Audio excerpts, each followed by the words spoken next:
What's up, everybody? It's MGE, multi-talented, Giga Chad, 1,000+ years experience, no life, here to bring you content. And by the way, nobody is subscribed. What the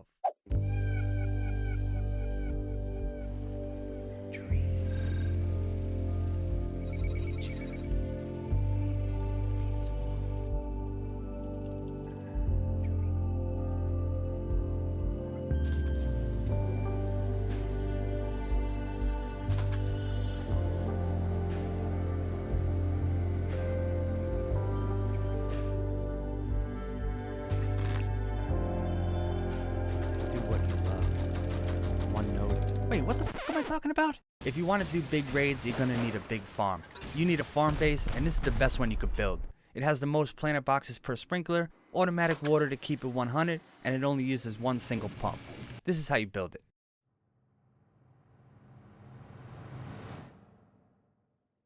This is pretty easy to build. We start with a triangle for the TC and close it off with a double door. Next, we'll build out a 2x6 of squares.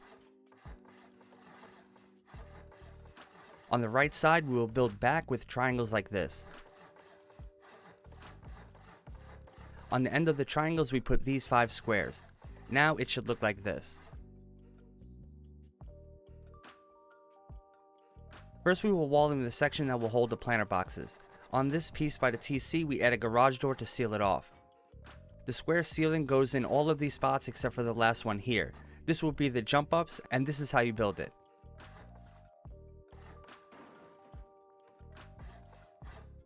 For the second floor, we will wall in the same spots as we just did on the bottom. The ceiling once again will be everywhere except for this last spot, which will lead to the roof this time. This jump up gets built the same way, like this. The only difference is at the top, where the roof door should face out like this.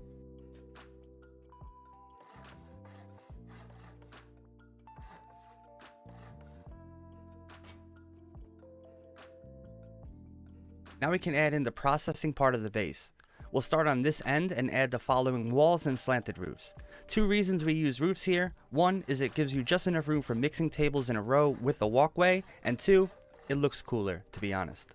On this last square, we use a wall here and a double door on the front.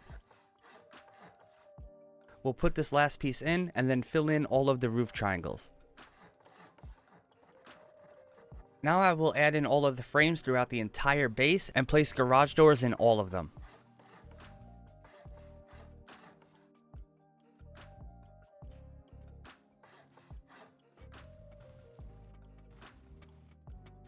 Now the entire inside main structure is done. We have 2 floors of 10 planter boxes totaling 20.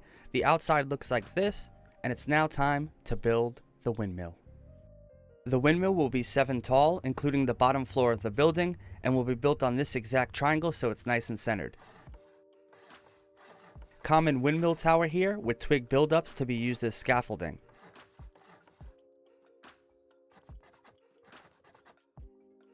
We use 6 heights worth of frames, and the top will get capped off with 2 triangles which will hold the windmill itself.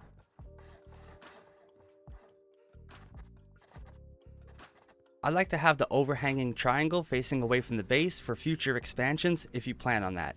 Otherwise it doesn't matter. After we place the windmill itself, we'll grab a wire tool and route it down through the jump up and down to where we'll place the large battery here.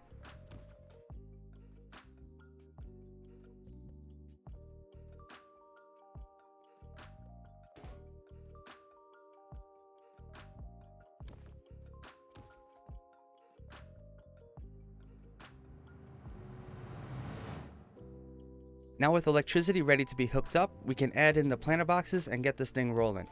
We add in 10 planters in the centermost position of each of the squares. Let's assume worst grow conditions possible, which means we will need sprinklers, lights, and heaters. There will be 2 sprinklers for each floor, and they go in these exact positions. T-Guy Tom's video is where I learned the sprinkler tech, and I've been using it ever since. Video link in the description below. The first ceiling light can be centered on these 4 planters like this, and same thing on the other side with these 4. The middle, however, doesn't have 4, so the best spot is in the middle of the centermost planters. If you require heaters for your location, then we place them about this height and use the same logic as the ceiling light placements.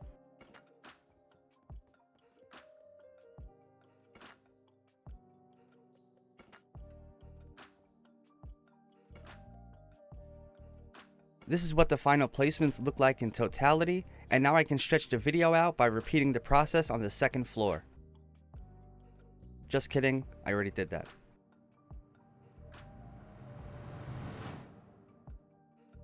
All of the base's electricity can be routed through these 4 electrical branches. We'll take the large battery's output and first daisy chain them all together.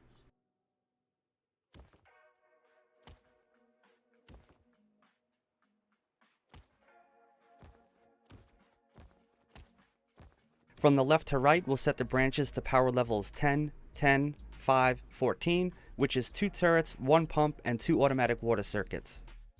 We are interested in taking this last power out from the last branch here, since this setup we just built takes the most power by far. We'll try to be semi-clean with our wiring here for the video, and if you connect everything in the exact order as I do here, it will be very clean in the end. We do this by floor and the heaters first, and then into the ceiling lights. After the final ceiling light, I like to route this back so that on the second floor, we hook up the same first heater as we did on the floor down here.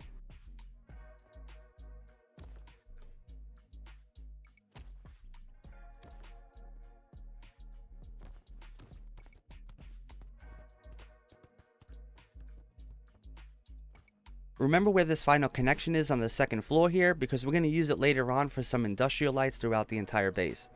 Now before I forget, because I do forget this quite frequently, we should add a triangle to each of these windows. Each one of these will hold a turret, which in the end I guess are optional.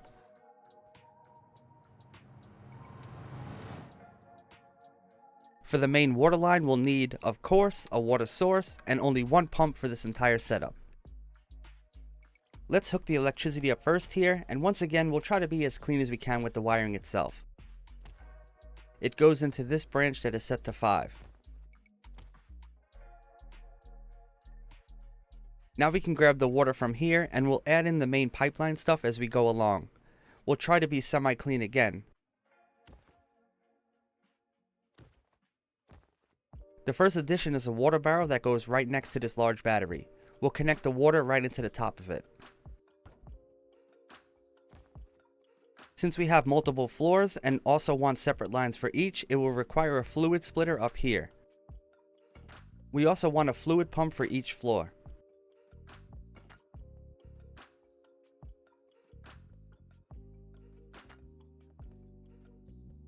Now we grab the water barrel's output and try to cleanly route it into the fluid splitter.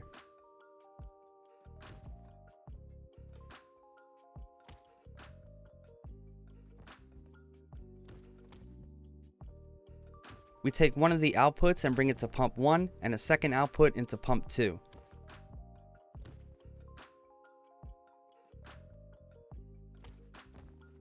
Now we can take the fluid pump's output and connect both of that floor's sprinklers into it.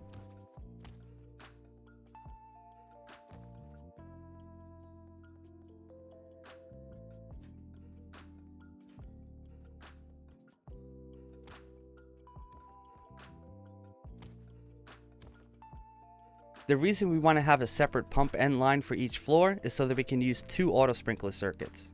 This will allow us to set different water levels on each floor, which makes growing each different crop as fast as possible.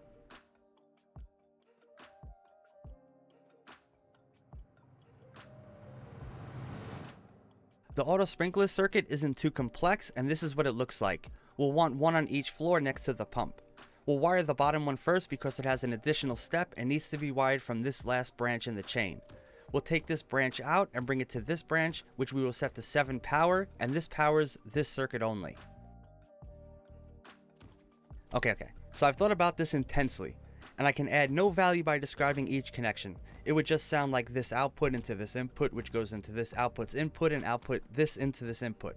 So just connect everything in this exact same way and set everything to the exact same value. Or it just won't work. Also, I'm totally not looking at a diagram while wiring this, and I will put a link in the description to Rustrition, which has this circuit listed. Now keep in mind though, I've changed the values of the branches since electricity had a recent update.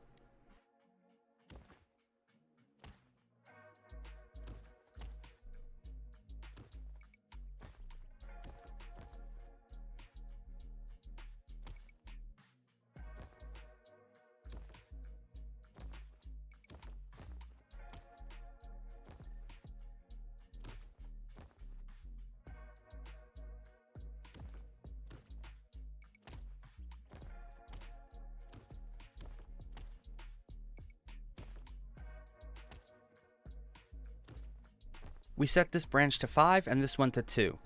You can power this up to make sure the base system works.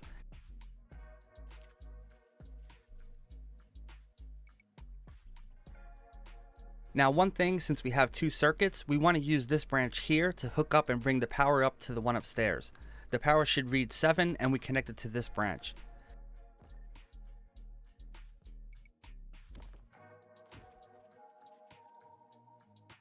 To see the correct water levels, the timer on the left here should be set to 180, and the second timer gets set to the amount of water you want in each planter box. We'll use 5,000 here, and once you turn it on, it's automated. As we let our planter boxes fill up with water, we can now fill in the processing area.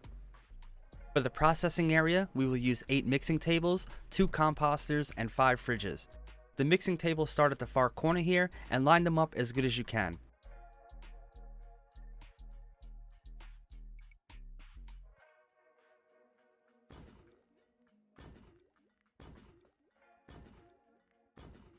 The reason we use exactly 8 is because when we mix the berries and the teas, they always use 4 slots.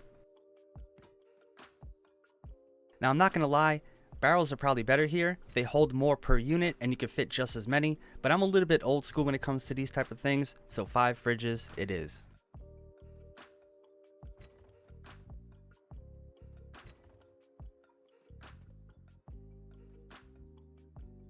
In this corner, there is just enough room for 2 composters.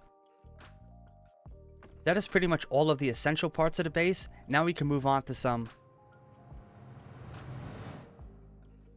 You can add whatever you feel necessary for inside here. The first thing I like to add is 2 boxes under here. Now backpacks did lighten up this workload, but storage is always needed for something at some time, right?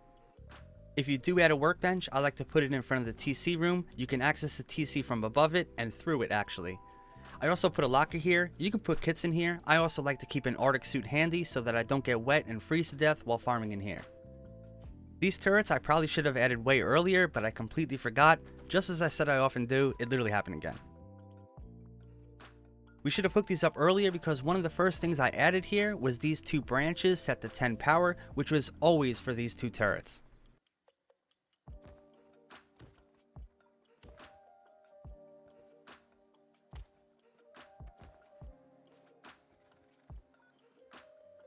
Now I just realized that I forgot to put the sleeping bag down as well. You'll want to do that for sure.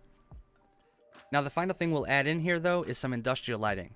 This place gets dark during the nighttime, and these industrial lights are so cheap to run and they look great. You can place more of these, place them in different spots, it's up to you. This is where I like to put mine. I have reasoned out in my head where some lights should and shouldn't go, but it's incredibly boring and probably doesn't make any sense anyway, so I won't bore you with the details. Now remember this last connection here? The end of this line is what we will use to daisy chain all of the industrial lights together. Now keep in mind, this runs off the last main branch's power output, which means it has all the extra power in the entire base at your fingertips. And that is how you build pizza delivery services, the essence. I hope you enjoyed this video, but our journey doesn't end here. This is the smallest version of my farm base, and I plan on making a follow-up video showing exactly how to expand upon this idea and demonstrating some of the insane results I've found. If that sounds interesting to you, let me know in the comments below. See ya!